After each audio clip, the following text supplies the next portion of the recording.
Hey everyone again, it's Toby from Legendary Weekenders.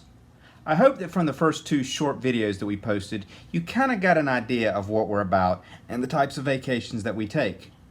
Typically, we like to do them for as low budget as possible. So what we're going to do now is over the next couple of weeks is we're going to kind of show you some of the things of what we've been up to over the past 2 years while we've been living in San Diego. We've taken many epic adventures and seen some of the greatest national parks that this country has to offer, including Zion National Park and the Grand Canyon National Park. We're also going to show you some of the things that we've been doing that are outside the national parks or are other cool things to see around the areas. So stay tuned, and remember, please hit that like button and bell and subscribe button below to keep up with us and keep track of our adventures. See you soon!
Well, we hope you've liked what you've seen so far on this first 2 videos from Legendary Weekenders. This is what we've been doing over the last 2 years while we've been living here in San Diego. So if you like what you've seen so far, please remember to hit the like and subscribe button below and the bell to make sure that you can receive the most up-to-date content and notifications of when we've released a video. Remember, we're going to be putting out 2 more weeks of these type of videos so you can see all of the adventures that we've been taking while we've been in San Diego. So until next week, see you soon. Bye guys.